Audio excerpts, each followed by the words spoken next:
You know, your problem is you're just one big ball of hate. You just yell at stuff that you don't like. That's all you do.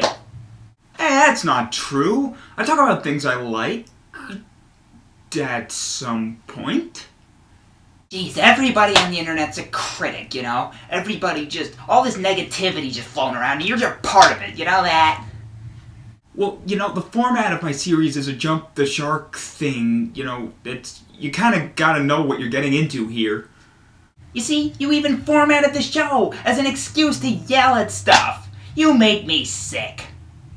You know what? Fine. How about I do an episode on something I like then? You may proceed. Hey, it's Flannel Boy, and now that I'm taking a break from shark jumping, I'm going to talk about something I like. In fact, two movies that have fascinated me a whole lot. One is about middle-aged baby boomers bowling while they lose their lives to unusual circumstances, and the other's about Gen Xers whose jobs have driven them to the edge.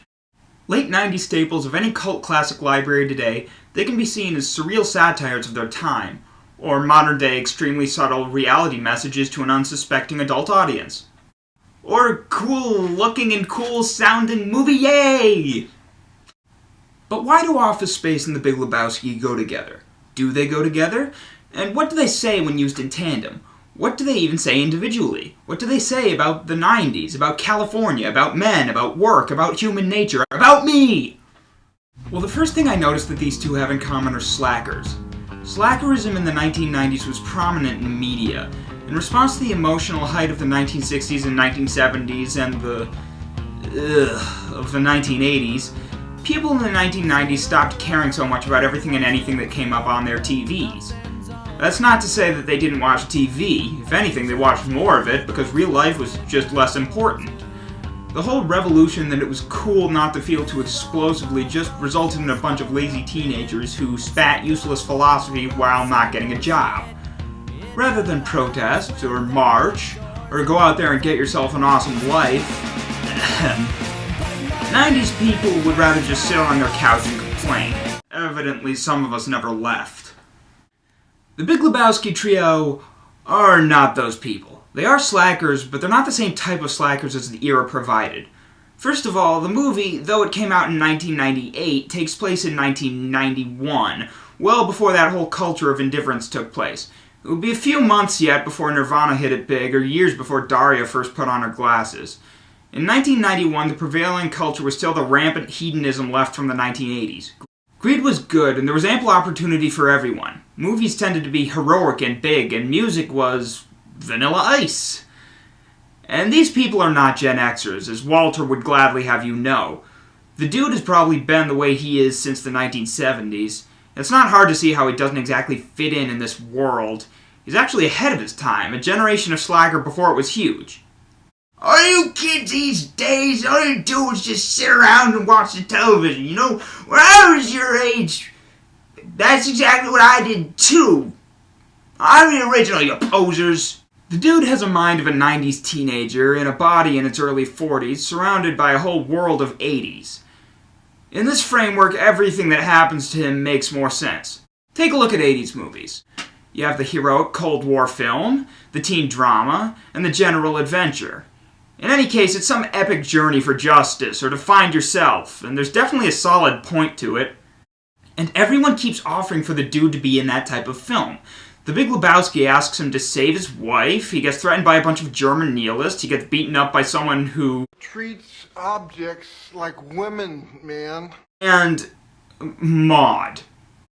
And what is the response to the offer of each of these 80s movie setups? Fuck it, dude. Let's go bold.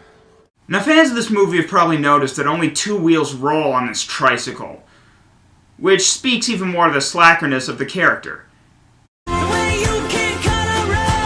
And of course, there's the running theme throughout that the only reason the dude got into any of this was to get his rug back.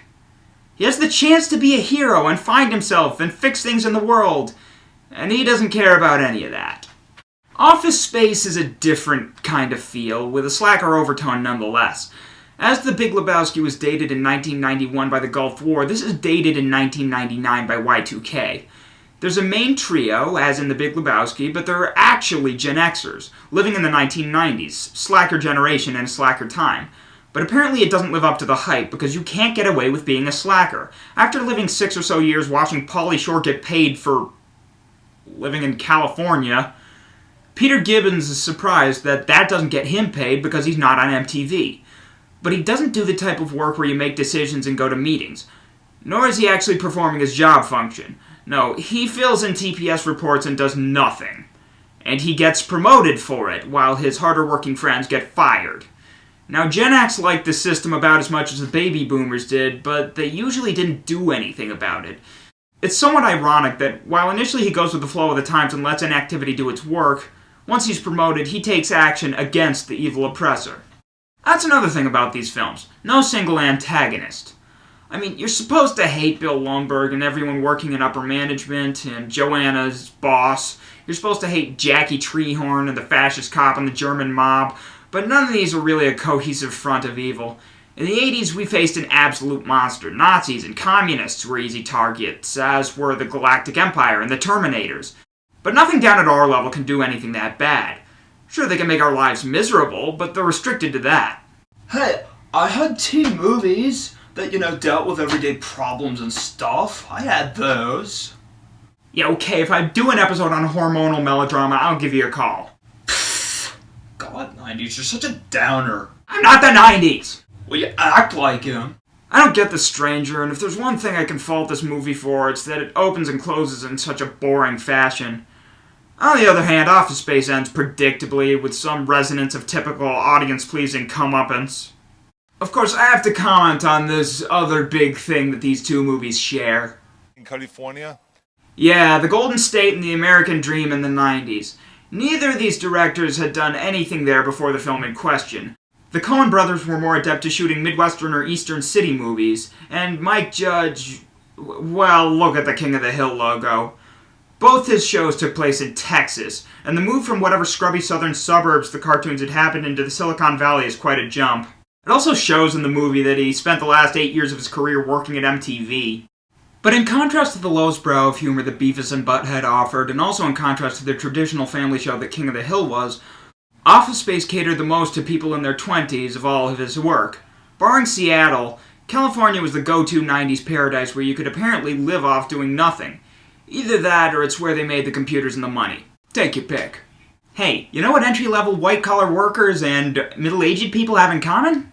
Casual racism! Across this line, you do not! Also, dude, Chinaman is not the preferred nomenclature. Asian American, please. I'm not going to do anything illegal, Peter. Illegal? Samir, this is America. I think people see The Big Lebowski as a higher-profile film more because it's got higher-profile names in it. The Coen brothers have actually won Oscars, as have some of the cast. And Office Space, well, I never saw Samir in anything else. Ron Livingston has been otherwise famous for dating a horse, and Mad TV here is now the green dude on Futurama. The exception in this case is Jen, pictured flipping off Mike Judge. And here we come to the women. These are clearly guy movies, as I can count 3 speaking women in each, but I'm going to focus on Maud and Joanna. In the case of Office Space, she is interested in Peter precisely for his inactivity. Because, the slackers were great with the ladies back then. Yeah, the romance here is completely contrived. Here's a tip, guys. No matter where you live, I just quit my job as a terrible pickup line for some random on-duty waitress. Maud's third wave feminism is more on the nose with the late 20th century. 1992 was the year of the woman, after all. But sleeping around with middle-aged men in an attempt to get herself pregnant was kind of out of fashion, even in the early 1990s. If there's anything those years were known for, it's not sex. This was less about feminism and more about AIDS prevention. As this takes place only a couple of months before Freddie Mercury's death, I would not do that if I were you, Maud. You don't know where that dude's been. Both main characters are not exactly heroes. This is the decade of Trainspotting and Reality Bites, remember? The dude doesn't seem to care about when people's lives are in jeopardy. Peter Gibbons is a thief. And they both get chewed out for it, although the dude gets lectured by someone else who's imperfect, so that kinda takes the edge off it. The Peter character changes a lot more than the dude, but he still gets off scot-free. Then there is the living contradiction, played in Office Space by Michael Bolton and in The Big Lebowski by Walter Sobchak. His name is Michael Bolton, but he hates it. He keeps doing favors for his ex-wife while she's dating someone else. He's a hard-working programmer, but in his biggest moment he misses a decimal point and steals 1,000 times more than he means to. He's obsessed with political correctness, but he will take out a gun if you're Over the line! Walter obviously does a lot more to move the plot forward than Michael does. Michael is so typically subservient that he'll only go into open mutiny when Peter tells him to, even after he's told that he'll be fired. Walter, alternatively, actually does more that matters than the dude does. This is an instance of the main character doing less plot-advancing work than his more interesting friends. Gee, never heard that one before. Character 3 gets stepped on, a lot. Peter gets Samir to do his dirty work and lies to him about prison in the United States. And Donnie just gets told to shut up a lot. And as for the ending, well, here's how I think it looked during the process of writing it. Wait a minute. We're almost at the end of this thing and Steve Buscemi isn't dead yet! Oh my god.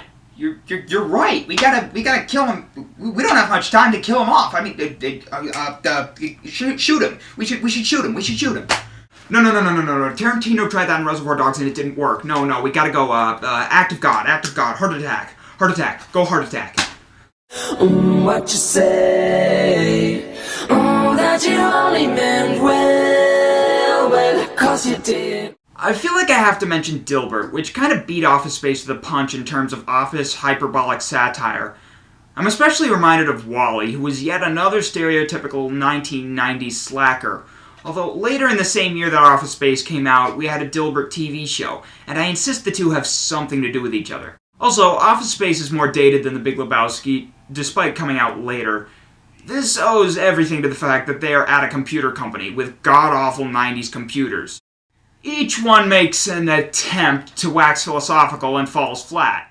A slap in the face to all the so-called artists of the era that thought they were more important than everyone else. In Office Space, it comes in Tom, the man who is miserable when he's employed and joyous when crippled. And in Lebowski, it's split between the personalities of Maude and Walter. But Tom and Maude and Walter are ridiculous. And intentionally ridiculous. Ironically, the dude apparently has his own Eastern-style religion now. They have books on it. Look it up. To insert random pop culture references into every single line. Pop culture references are sparse, but there. Oh, come on, ear-biting? Really, Walter? Just because the story's set in 1991 doesn't let you off the hook for ripping off Mike Tyson. Most of all, these are films of periphery. It's not simply the main characters that give them their flavor, it's everyone who you meet for a while and then move on from. The biggest of these in either film are reserved for John Turturro's Jesus and Gary Cole's Bill Lumbergh. Now, a lot of people would try to pass these characters off as typically quirky. You know, like it's some sort of cheap gimmick. Honestly, I'd rather have Jesus strutting around like a rooster than some underdeveloped filler character, or nothing at all. You guys are overthinking this. In Office Space, this Milton who burns down the office actually solves the plot, though it's not like you can't see it coming from miles away. Both have a musical interlude. The dude's dream sequence is notable for two things. One, the Saddam is priceless. Two, you're listening to Kenny Rogers. Yeah, the guy who knows how to hold him was once a psychedelic freak, apparently. Now, the whole soundtrack of Office Space was gangster rap, again, MTV influence. But it comes to a head when Peter, Samir, and Michael all gang up on that printer that's been giving them grief forever.